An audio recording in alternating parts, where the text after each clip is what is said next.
Okay, dudes, welcome back to the channel. This is going to be a storytelling video, something that just happened maybe 30 minutes ago, something like that.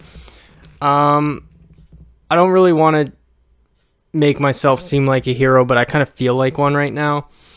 Even though it wasn't necessarily like saving anyone directly, it was more of kind of like a peeping Tom almost type thing rather than actual someone getting attacked. But I still do feel like I was in the right place at the right time. It was obviously a positive for the world in a very minuscule way. And I feel a little bit douchey that I'm coming on the internet to brag about it. But anyways, I'm going to just roll the story and tell it how I remember it and how it happened and what I was doing and what... Anyways, so I was doing a walk downtown, and I felt like I was going to do a jog, but I ended up kind of being lazy, and I didn't do the jog. I just kind of walked, and there's this boardwalk where I live, and people kind of hang out down there, and it's a well-lit area. It's not somewhere where somebody could get raped, because there's public there. It's well-lit. But anyways, so I was walking down there, and there was a homeless guy, and he looked probably methed out. I don't know what exactly his situation was, but there were two girls, and I'd probably guess 14 or 15, maybe. I don't know. I'm really bad at estimating ages and guessing ages, and I didn't really get the best look at them either. I was kind of more focused on the guy when it was happening. So I'd say anywhere from 12 to 16 would be the range. And basically what happened is I was walking by. I kind of did the boardwalk. Like I said, I was too kind of lazy for the jog. I was kind of just taking it in, kind of saying hello to people and looking at the lake and all that kind of thing. And I noticed these two girls, and they were playing by themselves. And there's some guy, like he's a homeless guy, and he was basically touching himself. And he was watching them, and they noticed, and they came up to me. So what happened is I walked by, I said hello to them, I looked at them, and I looked at him. I kind of saw that the situation was kind of weird. I kind of seemed... I don't know what it's voyeuring or exhibition. I think it's voyeuring when you're peeping Tom. And he was methed out. He seemed delirious. He didn't seem like he was fully coherent. He was just kind of... I guess when people are methed out, they get like the hyper focus onto one thing. And the hyper focus that he was having was not a positive thing. So I walked by some. Like I walked by, I said hello to them, and then I kept walking. And then I turned around and I looked at them, and I gave a thumbs up like this. And they went like this. And then they came to me. And I was maybe, when I walked by, I walked down, I don't know, 8 or 10 feet before I did the thumbs up. And then they shook like things aren't good. And then they came to me and they said, this guy's been touching himself. And like he was like, I saw that he was the first, when I walked by, I didn't see that he was actually like touching himself. I just saw that he was like really fixated on them, like staring them down. And like he was kind of bobbing back and forth, like kind of like how like a medicated mental patient would be doing. And really dirty guy. Looks like he was sleeping in like garbage bins or whatever. And I think he was maybe like, it's hard to tell there too with the age, because crystal methamphetamine wears you out. Like this guy, this guy could have been the same age and been smoking meth since he was a baby, for all I know. Like meth aging is crazy. But if I was to guess his age, I'd probably say like 37. I would guess his age. So they came running up to me. They said, this guy's touching himself. I kind of doubled back, looked at him, and he had like a coat over like his lap. His dick wasn't out, but he was kind of rubbing his dick on his thigh and kind of trying to hide it under the coat. Maybe he was going to pull his dick out. He probably, if I didn't stop it, he probably eventually would have pulled his dick out.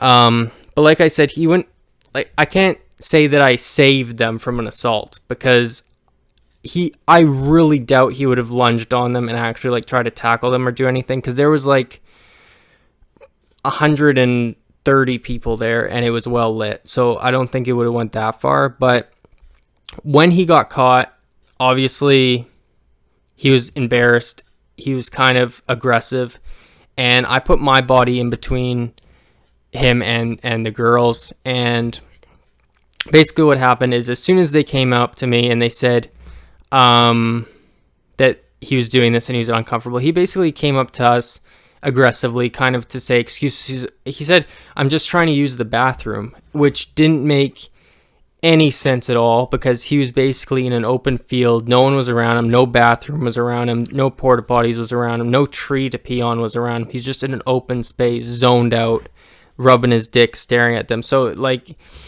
he was completely out of his mind at that moment, where he was not in the plot, so to speak. Maybe like even hallucinating. I don't know. I've never smoked meth, so I don't know exactly, but I know that they get that kind of laser focus, and he was just focusing on them and rubbing his dick. So he came up to me and he said that, well, first he came up to me and I said, what did I say? I didn't say relax. I said, take it easy. I said, take it easy, man. He says, I'm just trying to use the bathroom. I'm just trying to use the bathroom. And then he kind of walked around, and then he kind of looked back at me, and then he kind of was like kind of trying to see if I would back down, and like how committed I would be to actually intervene with this, and how far I would be willing to go to interject my, I guess he was basically trying to see like if I would actually like physically throw down with him in defense of them, which I was ready to do. Like, I mean, I'm at this point in my life where I'm kind of willing to go for a cause. Like, if somebody wants to, like, if I was to be martyred, like, this would be a good opportunity. Like, if I lost the fight and this guy cut my throat open, worst case scenario, which would never happen, because I know how to fight pretty good. I'm not trying to brag, but I know the hayas. I know how to fucking kick someone's balls in so super hard. But no, I actually do know how to fight, but I'm just fucking around here. But yeah, and he could tell that I was serious. Like, I was like, I wasn't gonna back down. Get the fuck out of here.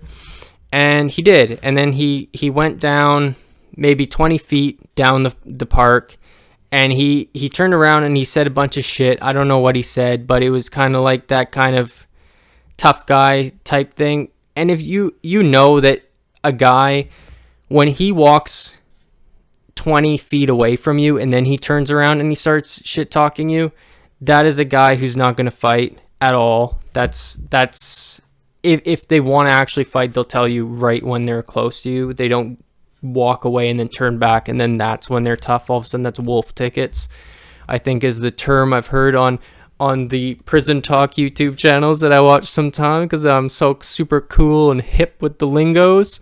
But yeah, so like, he fucked off, and there's some other old guy, when after he fucked off and like the coast was clear, some old guy came up and he's like, oh, I got you guys too. And I'm thinking like, well, fuck, man, like this I don't know, I felt like he was trying to take my credit, like I was the fucking hero.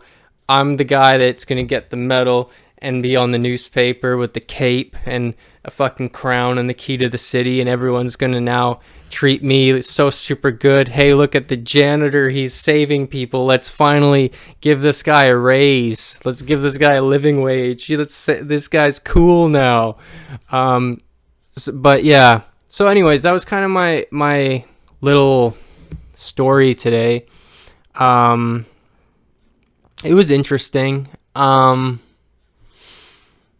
guess a little bit of like afterthoughts to it is,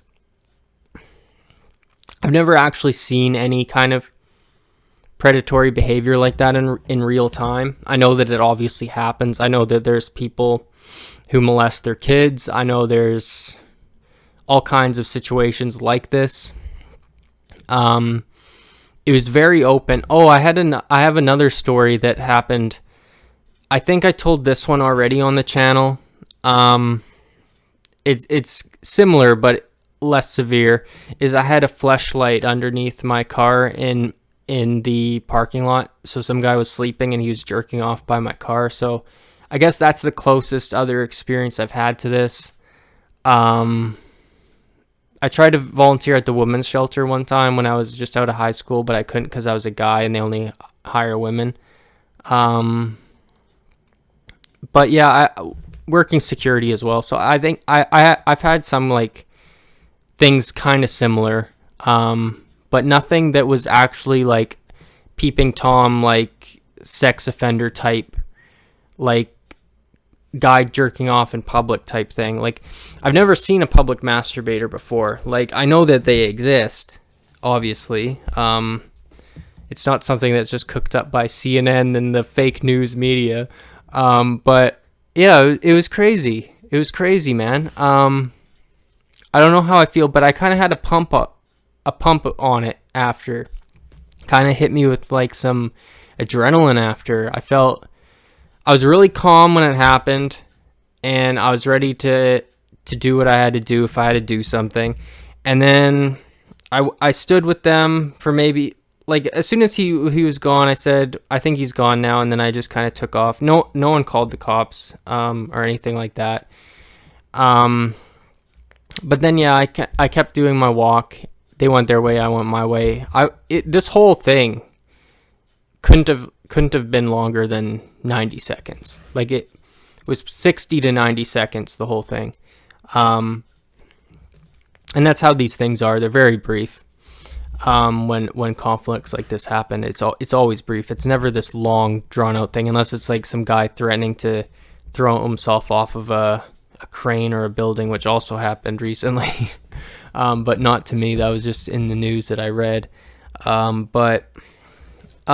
Yeah, so I did kind of feel like a little bit pumped up after that, and then I didn't feel lazy, and I felt like jogging, and so I jogged for maybe 6 seconds, and then I felt lazy again, and I'm like, well, maybe I shouldn't jog. Maybe I should just enjoy this in a walking pace. So I still didn't get the jog in, which was the main objective of this thing, but every time when I go jogging, I'm not 100% committed to the jog ever, to be honest. I'm like a speed walker, and if a jog happens, a jog happens. That's my attitude to the jogging. I have a video that said I neglected my cardio too much, and I have. But I'm still very hesitant to just throw myself into running and jogging. I'm still very much, I like resistance training more than jogging. It's something that's a hard sell for me.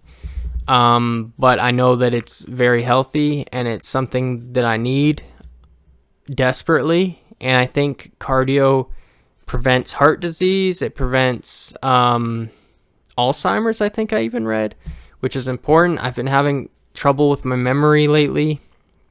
Really over the last 10 years, I've been having memory trouble. But like I was sharp in middle school when the brain was new, and then it kind of had the wear and tear from the drinking. But I've been doing lion's mane and creatine. But anyways, I'm going to end this video now before I do just kind of a long form, like rambling podcast. I just kind of want to keep this on the one point, the one story. It was interesting. It felt good. I felt like I was a use to society. It was an accomplishment. I felt kind of like a hero. Yeah, so it was good. I don't know what this guy's problem is, why he's homeless, what to do with people that do this kind of thing. Obviously they can't be let to do this. I don't want to get too much into the politics of prisons and reforms and counseling, and some people want the death penalty and all kinds of stuff, but I'm not going to do that in this video. But anyways, that was my night. I hope everyone's having a good day. I hope everyone's being kind to one another. I hope that people are living the best life that they possibly can.